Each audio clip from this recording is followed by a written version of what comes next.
kicking a woman on the ground, 14, both me and you would go over and, you know, stop the situation, rescue her, I'm sure, with no reason. Now, and anybody here would probably absolutely agree with me. The difference is, when it comes to morality, is that probably what we disagree with is that you say, because I feel that way, me being the atheist, I borrowed it from God and Christianity, when I myself would say it's the other way around. I say that because we don't, want to kill each other, and we all feel disgusted when we see a child abused, and we all feel sick to our stomach when we hear of things like child rape on the news and such and stuff like that. That, and that's going on through all of time.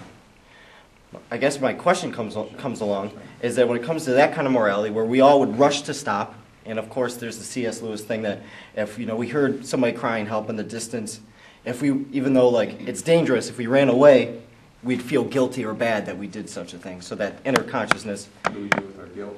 Absolutely. Okay, sure.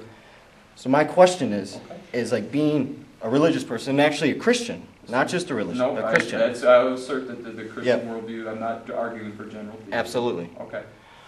Would you, if brought to when a person is being beaten, tortured, whipped, stabbed, impaled, everything like that, would you go to stop him? As I would, if I saw that harm, would you stop?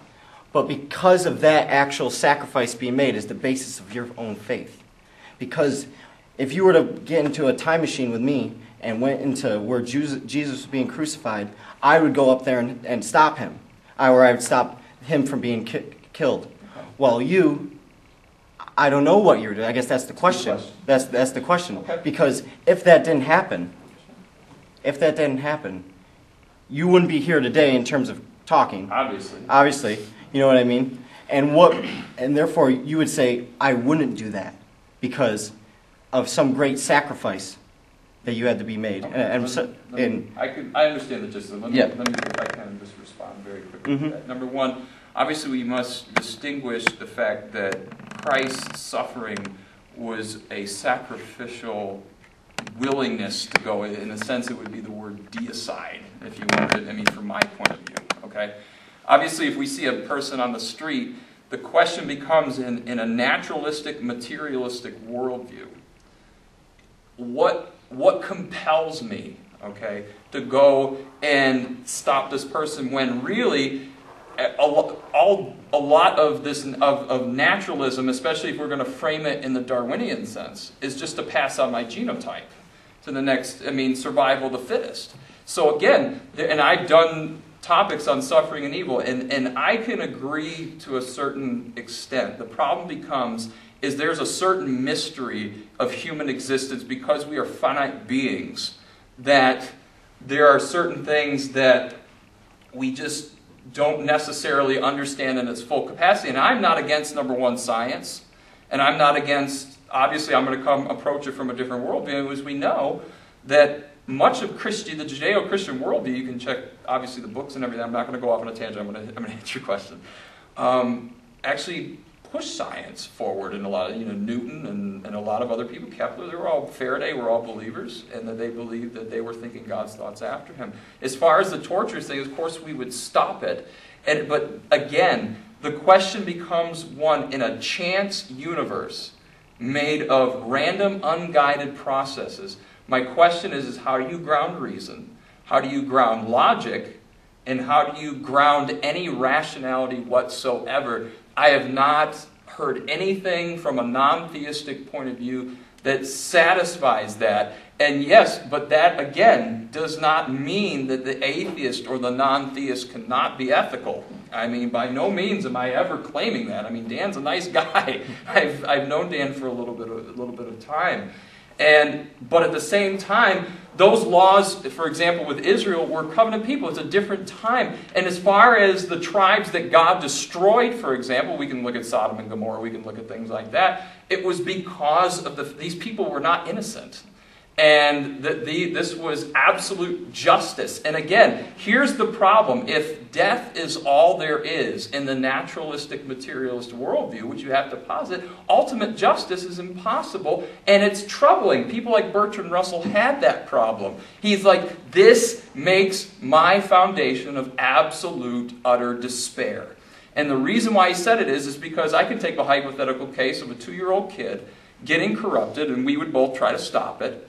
And if we couldn't, though, and the perpetrator never gets caught on earth, what in random, unguided processes would bring justice unless there's an afterlife? And I struggle with, let me tell you this, and I will go out on a limb, is there are days when I don't want to be a Christian because some of the things trouble me. I'll admit it, okay? However, does that negate the truth value of the claims? That's where I've said no. One of the hardest things for me to deal with is the struggle of divine punishment. And I got relatives right now who completely disagree with me. Okay? And the issue becomes, I don't know everything about justice. Number two, Jim asked me very, very soundly, is the fact that the problem becomes is, if I'm evil, especially according to the Christian worldview, I'm going to complain about a problem that I have contributed to. As soon as I've committed evil, then I have really no grounds to complain about it. And at that point, I become I'm a part of the problem, so basically I'm saying, well, what gets for me? God is a just God. He is not some flaming tyrant standing up there creating people just so he can destroy them. God is a just God. He will execute fair punishment. Now, just because there's mysterious aspects of that, I think we have to open ourselves up to think about the mysterious aspects of that. And like I said, I'll give you hell for an example, and I'll finish with this. On the one hand, God looks like an absolute tyrant. But we take the case of a young girl who has been corrupted and just maybe sold in human trafficking, and the trafficker never gets caught on earth. He gets away with it. So here I am, I'm stuck in a legitimate moral dilemma. What do I do? If death is all there is, I know this guy gets away with it. Unless there's an afterlife. And that's what Kant, by the way, that's why he could not ground ethics just in pure human reason. He must have gone beyond this and said, if there's got to be society and civilization, there must be ultimate justice. And there must be a perfect, omnipotent, omniscient, ultimate judge. And his moral argument in this book, The Groundwork for Ethics, and you seem very well read, TJ. Thank you. And it goes right back to that issue. And on the one hand, we have the mystery. Sometimes it bugs me. I remember the first time reading Joshua, and I almost cried. I mean, it's superficially troubling, but I don't know what the Canaanites were like. And from what I've read in some historical background, they weren't the nicest of people either. Oh no, that's a problem. And right. So you say, oh, they probably were, angry or bad. So God was angry, so they slew them. And like I said, and when I come to that, there are certain aspects of historical agnosticism. Oh yeah, and like when it comes to history, is history, and like anybody could say, I could say, oh, what about this group of Christians that did this horrible thing, and you could say, oh, they're mistaken or like whatever. Sure. I guess the idea that our morality comes from a person that is watching us, controlling us, or like, if you feel that way, there's people that just think that he created things, and it's Deists. up to us to deists to have faith. But I don't think you are one of those. No, you don't. No, You're not. So like, that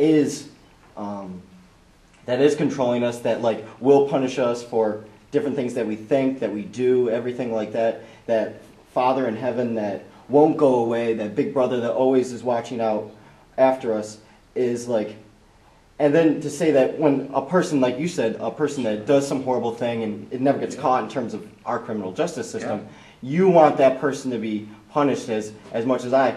When I say being like, of course, like, basically what I'm saying is like, in a world, good people will do good things, bad people will do bad things, but if you want like a good person to do a bad thing, you're going to have to require them to think that they're doing it in God's will.